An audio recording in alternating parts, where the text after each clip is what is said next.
Hi friends, జపాన్లో పాములు మాత్రమే రాజ్యమేలుతున్న ఒక ద్వీపం ఉంది. ఈ పాములు విషపూరితమైనవి మాత్రమే కాదు, అవి చాలా భయంకరమైనవి కూడా. దీనివల్ల వందలాది మంది పాము కాటుకు గురై బలవన్మరణాలకు గురయ్యేవారు.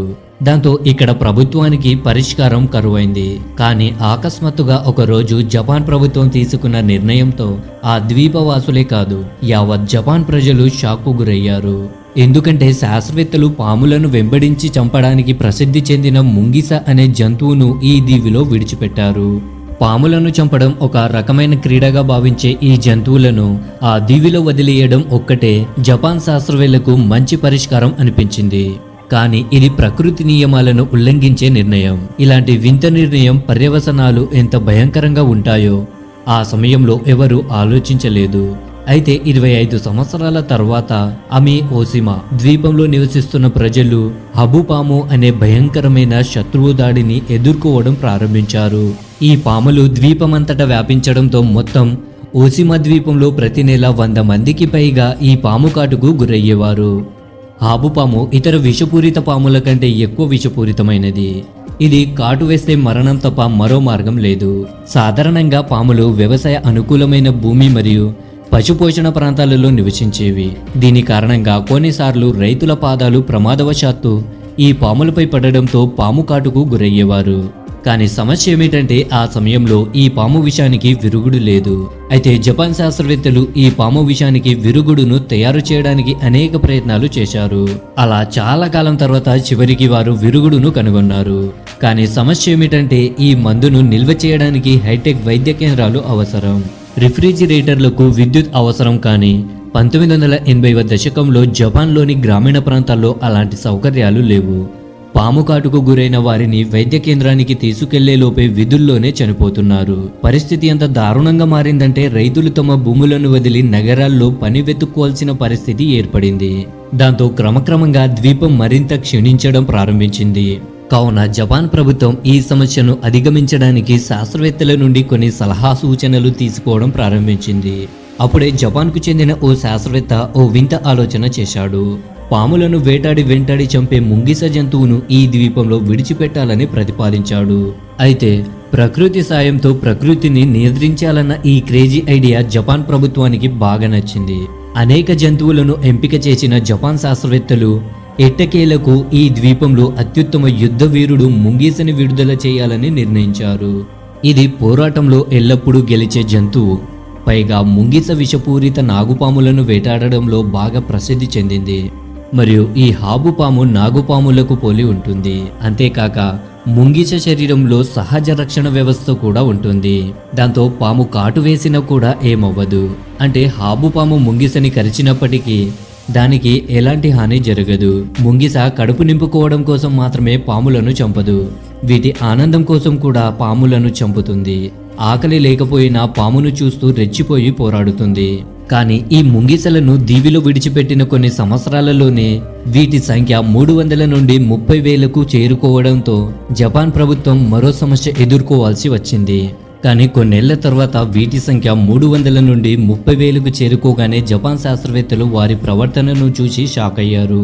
ఈ ముంగిసలు పాములను వేటాడేందుకు రుచి చూపకపోవడాన్ని వారు గమనించారు. దీనికి భిన్నంగా పాములతో పాటు వాటి సంఖ్య కూడా పెరుగుతోంది. వాస్తవానికి హాబుపాములు రాత్రిపూట జంతువులు. ఇవి రాత్రి వేళల్లో మాత్రమే రంధ్రాల నుండి బయటకు వస్తాయి. కొన్ని సందర్భాల్లో ఇవి పగటిపూట ఒకదానికొకటి ఎదురైనప్పటికీ ముంగిసలు ఈ పాములను వేటాడడానికి ఆసక్తి చూపకపోవడాన్ని శాస్త్రవేత్తలు గమనించారు. ప్రతిదానికి దుష్ప్రభావం ఉన్నట్లే ఈ మిషన్ కూడా ఒక దుష్ప్రభావాన్ని కలిగి ఉంది. పగటిపూట పాములు దొరకవు కాబట్టి కడుపు నింపుకునేందుకు ఈ ముంగిసలు ద్వీపంలోని చిన్న అరుదైన కుందేళ్లను తినడం, చెట్లపైకి ఎక్కి పక్షుల గుడ్లు తినడం మొదలుపెట్టాయి. అంతేకాదు ఇక్కడి స్థానిక పక్షుల జనాభా అంతరించిపోయే దశలో ఉంది. రైతుల పంటలను కూడా నాశనం చేయడం మొదలుపెట్టాయి. సాధారణంగా జపాన్ శాస్త్రవేత్తలు తమ మిషన్ ప్రారంభించిన ప్రణాళికలో వారు విజయం సాధించలేదు. అందుకు మరో కొత్త పరిష్కారాన్ని వెలికితీశారు. 1980లో జపాన్ విడిచిపెట్టిన 300 ముంగిసల సంఖ్య 25 సంవత్సరాల తర్వాత 50,000కు చేరుకుంది. ఈ జంతువులు ఇతర జంతువులను వెంటాడి చంపుకు తినడం ప్రారంభించాయి. అకస్మాత్తుగా పర్యావరణంలో వచ్చిన మార్పును గమనించిన రైతులు భయాందోళనకు గురవ్వడం మొదలుపెట్టారు.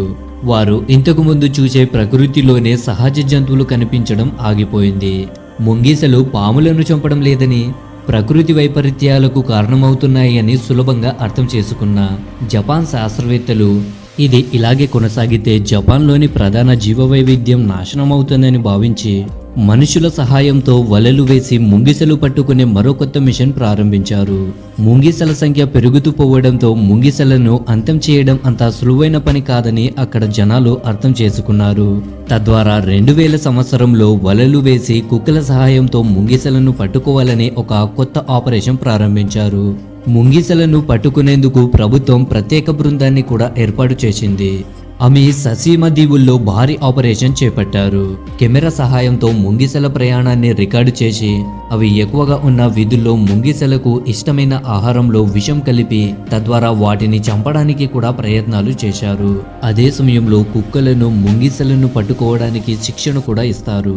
మరియు ఈ శిక్షణ పొందిన కుక్కలు ముంగిసల గూడును కనుగొనేవి. చాలా సంవత్సరాల తర్వాత చివరకు 2018లో జపాన్ ప్రభుత్వం అమి మరియు అసీమ ద్వీపం పూర్తిగా ముంగిసలు లేవని ప్రకటించింది. ఈ మిషన్లో సుమారు 40,000 ముంగిసలను పట్టుకున్నారు. మిగిలిన వాటిని మిషన్ పెట్టి చంపారు. వినడానికి బాధగా ఉన్నా వారికి వేరే మార్గం లేదు. ఈ ముంగిసలు జపాన్లోని 15 రకాల జీవులను అంతమొందించేశాయి. అయితే ఈ క్రమంలోనే ఈ ద్వీపంలో పాముల కాడ ఒకరి చనిపోయే వారి సంఖ్య దాదాపుగా తగ్గిపోయింది. ఎందుకంటే ప్రజలు ఇక్కడ పాముల కోసం వివిధ రకాల వలలను ఏర్పాటు చేయడం ప్రారంభించారు. మరియు యాంటీవెనమ్ 2005 నుండి ఇక్కడ అందుబాటులోకి వచ్చింది. ఇప్పుడు అమే ఓమై మరియు ముంగిసలు కనిపించడం లేదు. కానీ ఇప్పటికీ ఈ ద్వీపంలో హబూసాప్ మరియు ఎలుకలు సాధారణ జంతువులు. కానీ అసలు కథ ఏమిటి? ముంగిసలతో దశాబ్దాల పోరాటం తర్వాత ప్రజలు గెలిచారు.